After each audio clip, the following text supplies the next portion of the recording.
Hello dear students. तो आइए solve करते हैं क्लास 10th मैथमेटिक्स एक्सरसाइज 7.4 का क्वेश्चन नंबर 5।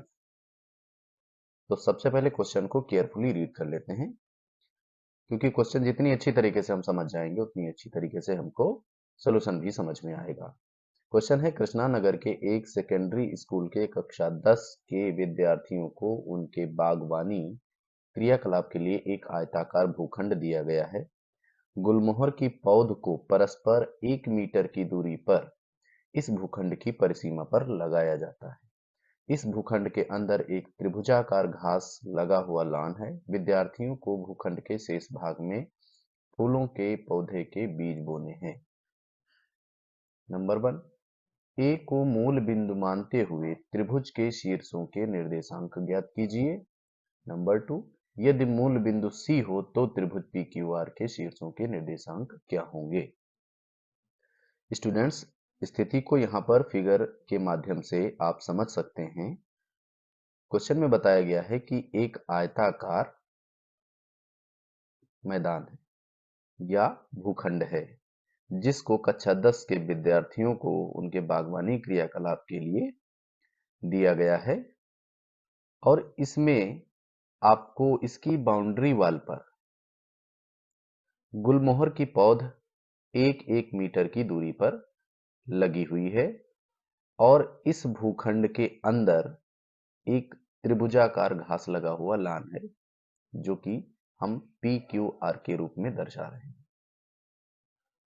तो डियर स्टूडेंट्स, तो इसमें हमको करना क्या है? हमको करना ये है कि पहली स्थिति ये लेते हुए कि ए को मूल बिंदु मानते हुए हमें पी क्यू आर के कोऑर्डिनेट लिखने हैं। दूसरी स्थिति में सी को मूल बिंदु मानते हुए हमें पी क्यू आर के कोऑर्डिनेट लिखने हैं।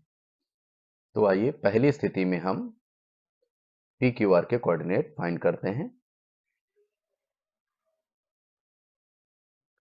ट्राइंगल पी क्यू आर के निर्देशांक,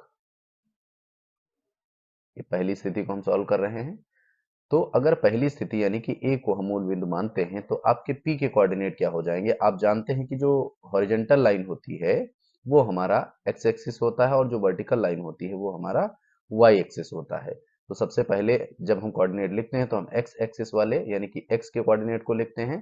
तो पी का जो एक्स कोऑर्डिनेट होगा वो कहां पर है? आप देखिए, इस ए डी वाली रेखा पर 4 पॉइंट, और y वाले पे अगर देखें तो यहां से काउंट करेंगे 1 2 3 4 5 6, तो 6 आएगा।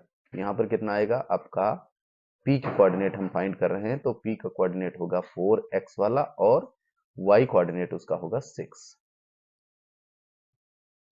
और इसी प्रकार से हम q के कोऑर्डिनेट क्या होंगे? q के कोऑर्डिनेट आप x एक्सिस यानी कि AD रेखा पर हम देखेंगे तो कितना है? 3 है, और y पे कितना है? 1 2 है। तो इसका हो जाएगा x कोऑर्डिनेट 3 और y कोऑर्डिनेट 2। और इसी प्रकार से हम r के कोऑर्डिनेट अगर फाइंड करेंगे तो यहाँ पर आप देखिए x एक्सिस यानी कि इसका x कोऑर्डिनेट कितना है? 6 है, और y कोऑर्डिनेट काउंट कर लीजिए 1 2 3 4 5, यहाँ पर 5 पे आ रहा है। तो ये हो जाएगा आपका 6,5। तो इस प्रकार से हमने a को मूल बिंदु मानते हुए ट्राइंगल पी क्यू आर के कोऑर्डिनेट फाइंड कर लिए। अब इसी प्रकार से हम सेकेंड कंडीशन में ट्राइंगल पी क्यू आर के निर्देशांक फाइंड करेंगे, यानी कि सी को मूल बिंदु मानते हुए पी क्यू आर के निर्देशांक क्या होंगे? तो यहाँ पर आपकी हॉरिजॉन्टल लाइन ये कौन सी है? BC, तो ये हमारा हो जाएगा एक्स एक्सिस, और वर्टिकल लाइन कौन सी है? ये आपकी है CD, जो कि हमारा हो जाएगा वाई एक्सिस। तो यहाँ पर अगर हम P के कोऑर्डिनेट देखेंगे तो इसको हम काउंट करते हैं 1 2 3 4 5 6 7 8 9 10 11 12। तो इसका x कोऑर्डिनेट कितना हुआ? 12। तो यहाँ पर P के कोऑर्डिनेट लिखते हैं, तो x कोऑर्डिनेट इसका कितना है? 12 है। और y कोऑर्डिनेट अगर हम देखेंगे तो इस पर काउंट किया जाएगा तो 1 2, तो यहाँ पर ये इसका y कोऑर्डिनेट आ रहा है 2। तो हम इसी प्रकार से q के कोऑर्डिनेट भी फाइंड कर लेंगे। तो q के कोऑर्डिनेट क्या हैं? आप इधर x एक्सिस पर देखेंगे तो कितना आएगा? 1 2 3 4 5 6 7 8 9 10 11 12 एंड 13। तो x कोऑर्डिनेट इसका कितना हुआ? 13 और इसका y कोऑर्डिनेट कितना होगा, तो y एक्सिस पर इसको काउंट करेंगे 1 2 3 4 5 6। तो यहाँ पर सीधा देखिए ये इसका y कोऑर्डिनेट आ रहा है 6 और इसी प्रकार से r के कोऑर्डिनेट भी हम फाइंड कर लेंगे। तो x एक्सिस पर देखते हैं 1 2 3 4 5 6 7 8 9 10। तो x कोऑर्डिनेट इसका हो गया 10 और y कोऑर्डिनेट कितना हो जाएगा 1 2 एंड 3। y कोऑर्डिनेट हो जाएगा आपका 3। तो इस प्रकार से हमने दोनों स्थितियों में ट्राइंगल PQR के कोऑर्डिनेट फाइंड कर लिए। अब इस क्वेश्चन में एक चीज और पूछी गई है कि इन दोनों स्थितियों में जो भी निर्देशांक आपको प्राप्त हो रहे हैं इस ट्राइंगल के, उन दोनों स्थितियों के निर्देशांकों को लेते हुए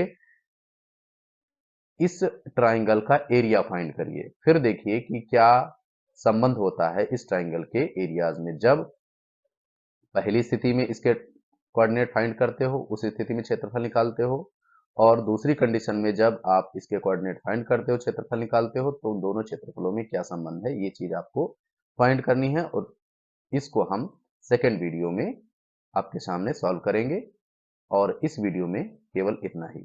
आई होप आप इतना सोल्यूशन अच्छी तरीके से समझ गए होंगे। अगर आपको ये वीडियो पसंद आया है तो प्लीज़ चैनल को सब्सक्राइब करें, वीडियो को लाइक करें और अपने दोस्तों के साथ शेयर करें। Thank you for watching. जय हिंद।